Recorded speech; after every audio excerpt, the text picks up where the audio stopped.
We're back. Why were you being sexy for the camera? Because that's just how I roll. There's only one person you're permitted to be sexy for now. I'm doing it for you now. Are you happy? Really, you looked at the camera first. I have a complaint to make on that. Yes, you did. I'm so sorry. It wasn't intentional. You know, when these things come to you naturally, you know, you just have to work around it somehow. Mm-hmm. So this is you skirting around the situation just to be able to avoid the situation, are you? no, I don't do that. I address it head on. I had the difficult conversations when they should be had, because timing is very important. No matter how difficult the conversation is, I have them. I do. Honestly, I do. Head on. You have a nice forehead, though. Thank you so much. Go, we call it baguette. I got it from my mama.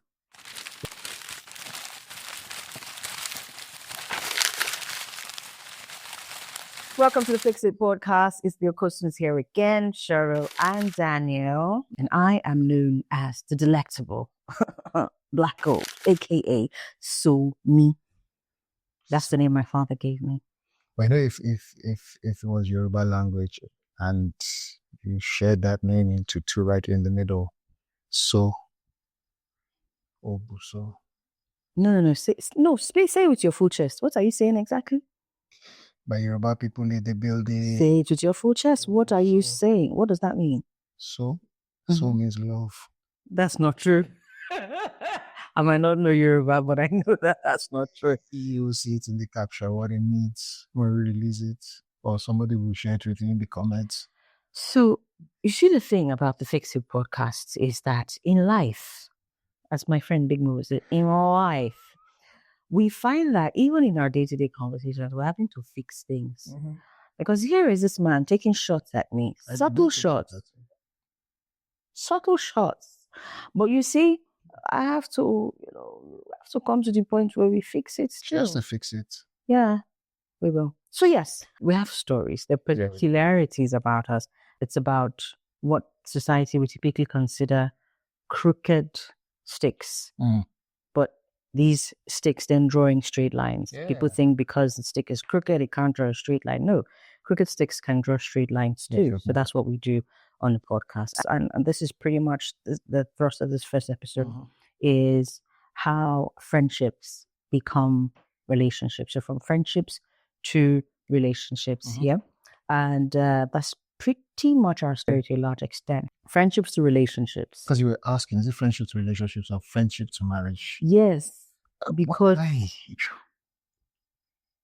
I mean, there are people in life who do that. They don't believe, why are we dragging it out? I know what I want. I see what I want. You know, I will marry you. And then they go ahead. But and they get it done. Well, relationship to so there are many people who just come into, like, they see somebody like, you not marry, I go marry. Yeah, I've seen, I think that the quickest one I've seen is within 3 months. What? There's this, like, we're getting married. Yeah. And they got married. How many years ago was this? Let's say this year is their 10th year anniversary. Well, they're still together. Yeah, they're still together. I always love to hear stories like that. They're still together. So is friendships, like, do you have to be friends before your relationship will work out? First question. Second question, how long is a friendship for before it then gets into a relationship? Or are you completely off that table and you don't even believe that you have to be friends with someone before it builds into a relationship? Did I just make sense? Always. Not always. Let's tell them the truth and shame the devil. Not always. Sometimes he's always making sense. Sometimes I just go off. But yeah, friendships to relationships. So the reason why we decided to start with this one is because it is something that we have experienced ourselves. I'm of the opinion that, you know, all of the collywobbles, and in case you don't know what collywobbles is, what we call butterflies in the tummy. Collywobbles will come and collywobbles will go. I learned that lesson a very long time ago from my foster parents, especially, who were so magnanimous to teach me a lot about relationships and marriage, because they were marriage counselors for about 40 years before, unfortunately, my dad passed on. And I'm talking about my foster father, Mr. Paul Udeyi. They taught me the most important thing about their relationship. And their relationship was they became lovers and friends. Which one came before the other one? So daddy was always the guy who saw mommy and went straight for the kill. Like he didn't have that time to be forming. He told her straight, I want to marry you. But then became her friend. Okay. Right? And according to the story that mommy told me, she was like, this guy, I beg. Until she being a very strong Christian and God caught her one like, it's hello, don't play, and then they became very close as friends. I saw the two of them as friends even 36, 37 years into marriage, right? Which they now began to teach me something very important. Like I was saying a couple of seconds ago, the collywobbles will fade. Butterflies. When the butterflies fade, what keeps you going? Some people say it's love. So this whole thing about love, right? A lot of people have different understandings of what love is, right? Very different understanding of what love is. For some people, it's that feeling. And for many other people, it is the decision behind it that drives into action. Because love is not an adjective, it's a verb, it's an action word, right? It is what makes you, it is what drives you to do. Then something that many people don't realize is that love is a noun, is a thing, is a person. How can it be both? Like pick a struggle. A slap is a noun, and Okay. Yeah, that joke. But they taught me that very, very valuable lesson, and it shifted my perspective. Wait, hold up. Backtrack a little bit. So the lesson they taught you is that it's the friendship that keeps it going. It's a friendship that sustains your decision to stay there. Right? Because what would love friendship look like? I love my friend, don't I? I do, right? Do you? Yes, I don't know if you're speaking in the abstract right now. Yes, I do. If you're speaking to me directly, so I just need to be sure. Yes, I do. Okay, let's get back to it. So, the decision that drives the action. Yes. I want to get that part very clearly, because, and really and truly, people feel really differently about this sometimes. So, is the decision love that drives the action to keep going, or is the decision friendship that drives the action to continue with the relationship? Friendship is rooted in love. Oh, so sweet. Have you met friendships in Nigeria? Have you met some friendships? Those are not friendships. Those are platonic situationships. No. You have gone far. I mean, people who say they're your friend, girl to girl, right? This person is my friend. And they don't embody that word. How much more when it's like a guy to a girl? Do you get what I mean? Platonic situationship. You have coconut head. Yeah, I do. We are just insistent on that. Okay, fine. So, the bottom line is, friendship is rooted in love. Yeah. Yes. And if the friendship is as it should be, maybe we even need to paint a picture, really, because I go back again. What does this friendship look like? We're talking about, guy-girl relationships, yes, right? Of course, guy-girl relationship. What does this friendship look like? What does it mean? Is it, you're my guy, we can gist? Is that all there is to a friendship? What makes a proper friendship, and that shows that it is rooted in love and will actually drive one to make the decision to stay in that relationship when things go south? A proper friendship is depicted once again, not just by me telling you that I'm your friend. A proper friendship is depicted by my actions towards your well-being. Do you understand? So here's the thing, and you just mentioned it a minute or two ago about, have you seen friendships in Nigeria? Too often we've been so bombarded with the conversations about, your crew, your clique, if they cannot come up with 200K for you in a moment, then do you have a crew or a clique? And so people are going into friendships thinking of transactional relationships in the sense that, when I need something, I can get it from you. True friendships will see somebody sacrifice for you. But if you're going into a relationship is consistently looking for the person who will sacrifice for you and you're not sacrificing for the other person, then you're not in a friendship. So let me also let you know, in as much as we're having this conversation about friendships into relationships, we're saying it because for us, we've been friends for 7 years, dated for 2, married for a couple of months. We are still friends. If you've not noticed in the way we throw jabs at each other, we're actually I wanted to show us throwing jabs at each other. Oh my God. we're actually toning it down because of the camera, because off camera. I'm not toned down anything. Don't worry. I got you. It's just we're having serious conversation. That's why. Let me tell you one funny thing about us. When we're having serious conversation, like that's when you see us speaking English. We don't normally speak this kind of English. It's so funny. So trust me, when you see us, full broadcaster elements, he's dropping the big words. What was that one that you dropped?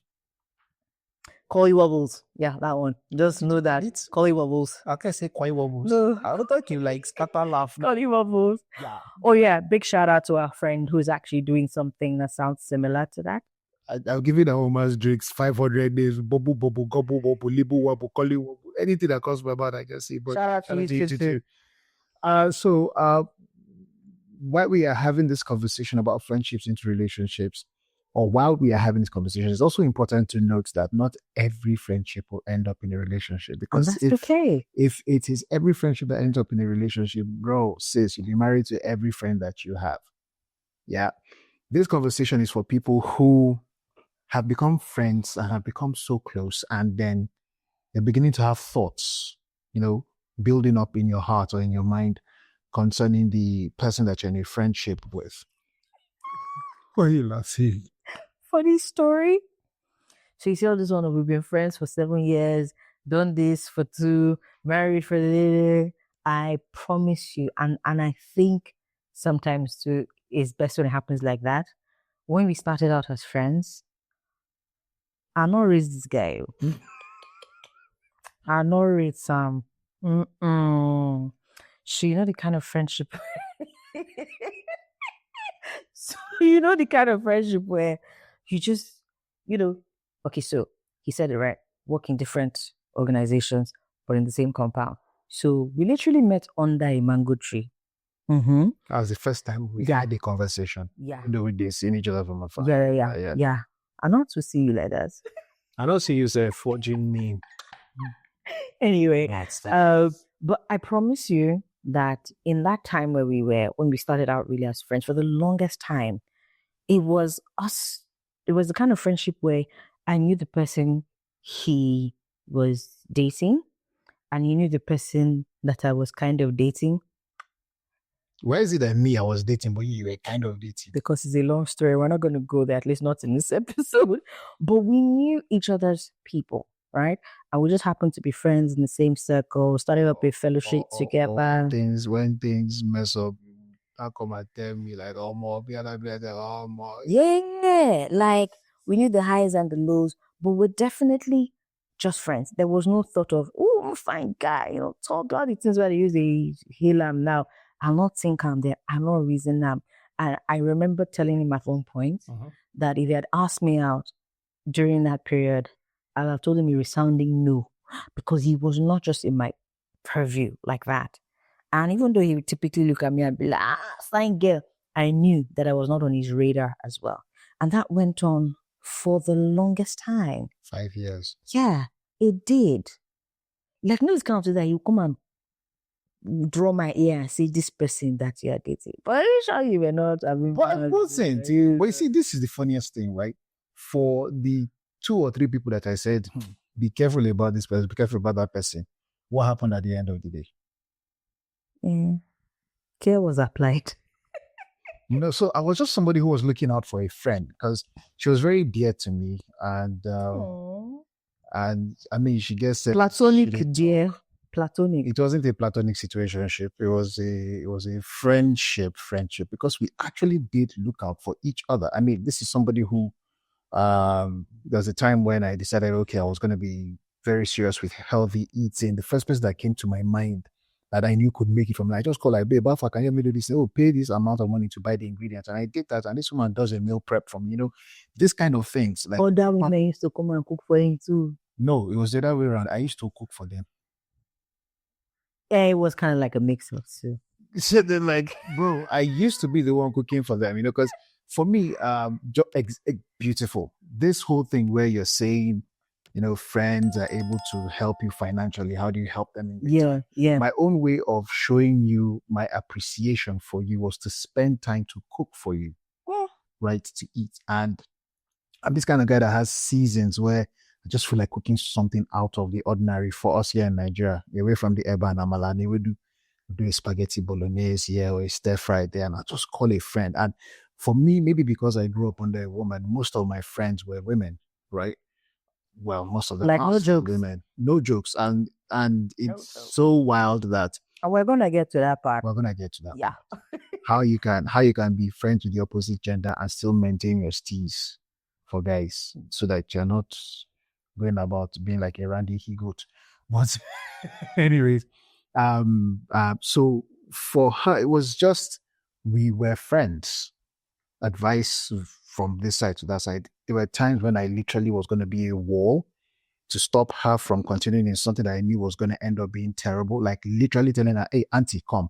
I'm going to stop this relationship because this and this and this is what I am. Like, this is what I'm seeing. Yeah, well, I was busy hooking him up. And she was busy hooking me up with one or two people. Yeah. So. I cared about your heart. Yeah, I know. But amongst all of my friends, in as much as at first our friendship was hey, hi, as we progressed in friendship, we began to see a lot of commonalities between the two of us. Like, we're people who are not afraid to stand out in a crowd, talk to a group of people. We both MC, like we MC events and all of that. I mean, there was a day we went to a supermarket during Christmas and Christmas music was playing. And these were two friends walking down the shopping aisle.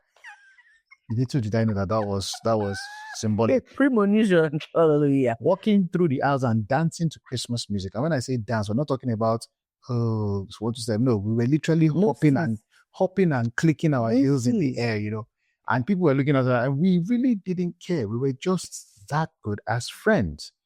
And there are a number of people who are like that. Yep. And like I said, not every friendship that is like that must end up in a relationship, because a lot of people have very warped ideas about friendships entering into relationships. I have literally, like I told you earlier, I had the ideology or the idea that the person I wanted to end up with was going to be my friend, because I knew the collywobbles will fade. But there's something that needs to keep us going. The decision to carry out acts of loyalty, companionship, especially for me, the biggest thing I always look for in a marriage was companionship. A person that I know that I'm going to end up being with has to be a person that I can even sit down and be quiet with. And still be okay. Do you understand? And, that friendship grew for us, right? Until the story is going to be told a little later. Now, not every person that you have this thing with will end up being somebody you should be with. However, if you find yourself in this kind of situation where you're friends with a person and you're beginning to feel them, a lot of people will want to tell you, be sure that they feel you in return before you speak to them. Because this is not the first person I had as a friend who I told that I liked. Right? And this is because my mindset, like I told you, is I want to be with a friend first, become friends with them, and then ask them out. I think this is the third or fourth person who I became really close with and then told that I liked, that reciprocated without stress. But mind you, she just said that there was a period in life that if I had asked her out, it would have been a resounding no, right? The first person, Daniel. The first person I became friends with for a while, for like maybe a year during my service year, and we're still very good friends till this day. Very amazing friends. In fact, I was chilling with her today. Of course, my wife knows her as well. So they are already very good friends because I don't know how to hide all of these things. Pretty much everybody who I have had one thing or the other with, or I'm very open with her and I let her know everything. That one, I think for me, I liked her from the start, but then I now use the friendship thing to try to draw close.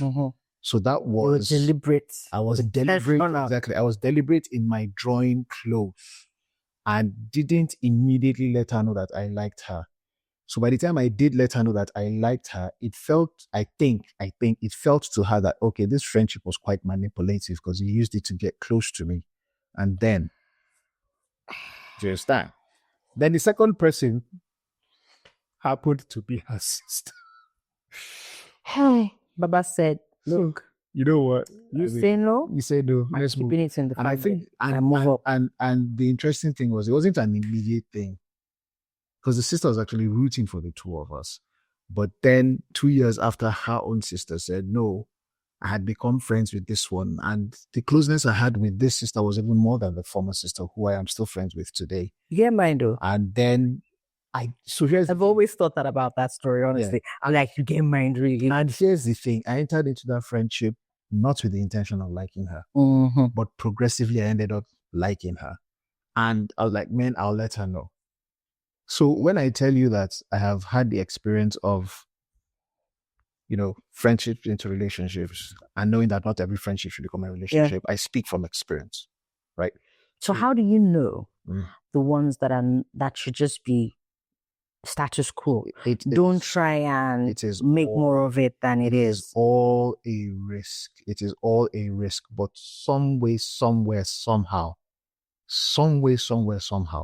your instinct, if you are very honest with yourself, your instincts will let you know, make that move or don't make that move. Does it apply to both male and female? Male and female. Really? Yes. So it's okay for a female to make a move when her instincts are telling her, this brother is more than just a tall, dark, and handsome somebody. But your instincts will let you know. Okay. And I've not even started to mention the character of the person, which is another very, very important thing you should be looking at. Your instincts will let you know. This sister that I spoke of, unfortunately, she's late now. And there was something she used to tell me back then. She said, pink bubbles can affect your mind, right? Pink bubbles being, oh, I'm in love with this person. Have you ever noticed that? AKA Collie Wobbles? It's not even Collie Wobbles is here. Pink bubbles is your sense leaving you. Oh, wow. You know that feeling where you're feeling, oh my God, I love this person. So being in love is not a this job. The one of Bele is there, the one of Head is there. God, and she told me something very interesting. She said, you already like a person. Then you carry yourself out here and say, God, I want to pray to you. Is this the one?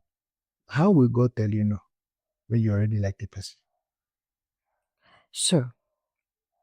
In everything that we've said, the one thing that I probably would carry along with me is that, yes, we're talking about friendships to relationships, but it's really not cut and dry. It's not cut and dry. Because there are different kinds of scenarios that will play out. And that's why I was asking him, how do you know? Sometimes our instinct is not working. No, it's not. That's why I said you need. So anything if you're real to yourself. Yeah. If you're true to yourself, right?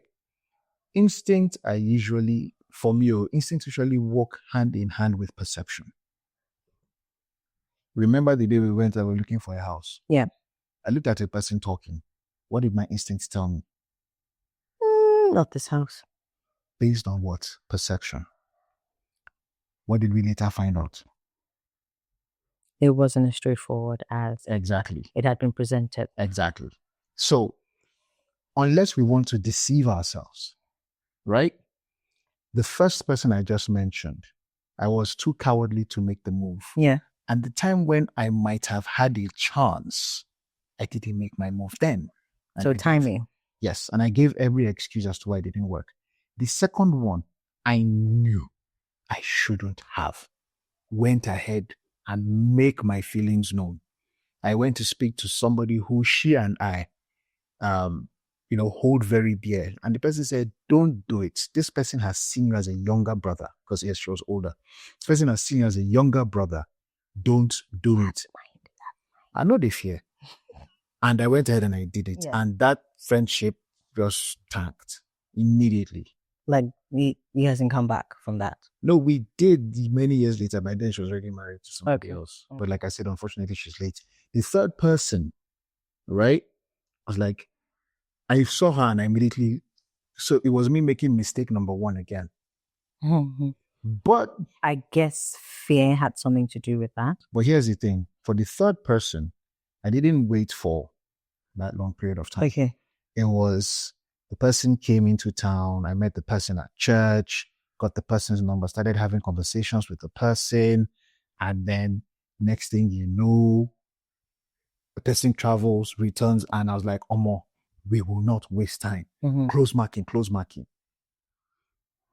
This person seemed nice. This person seemed good. This person seemed this, but this person seemed interested in somebody else. And when I went ahead to ask this person out, Like, brother, did you need any other time? bro. So here's the thing. This person seemed interested, but the way this person was with the other guy in church was the same way she was with me and maybe a couple other people. She just seemed like this really loving, caring person. No, brother did not hear that one. Flee. Brother did not hear that one at all. Brother Okay. did not hear. Brother went ahead and asked. And, sister used spiritual, and, tell me that, bro, it's not going to work. Can I hear you say pressing? Pressing. Say press in. Pressing. They pressed in for 3 years. Badria.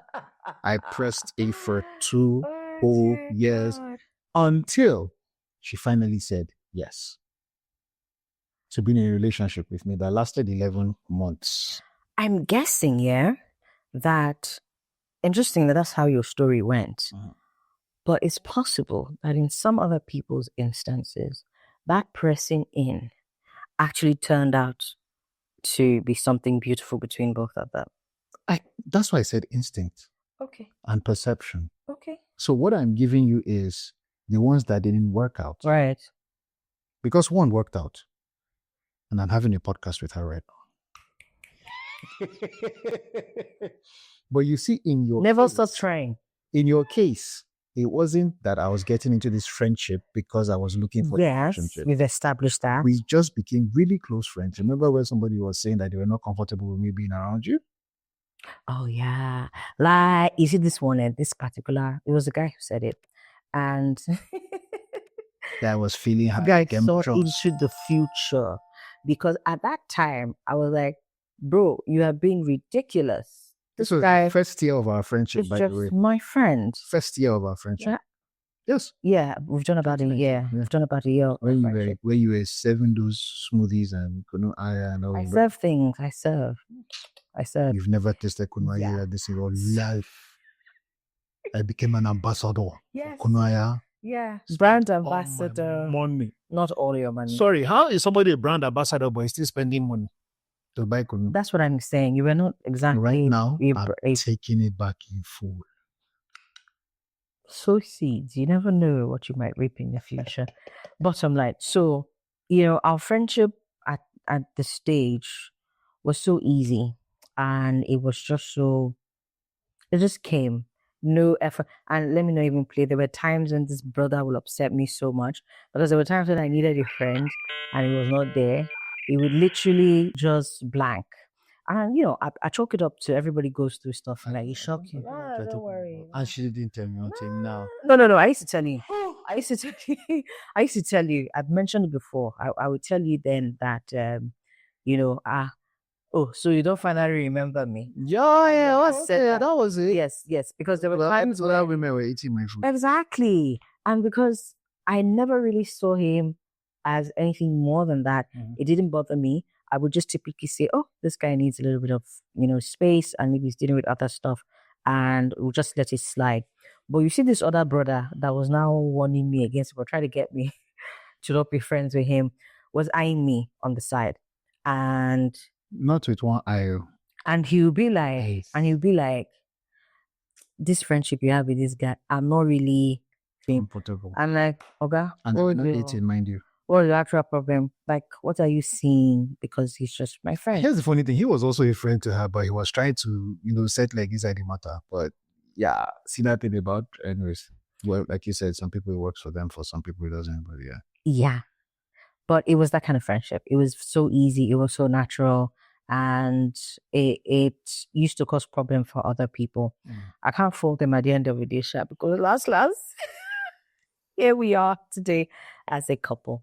But in everything really and truly, as we wrap up for today, Which I think this conversation still needs to continue. that's what I'm This saying. very We're friendship. gonna talk. we're still gonna explore.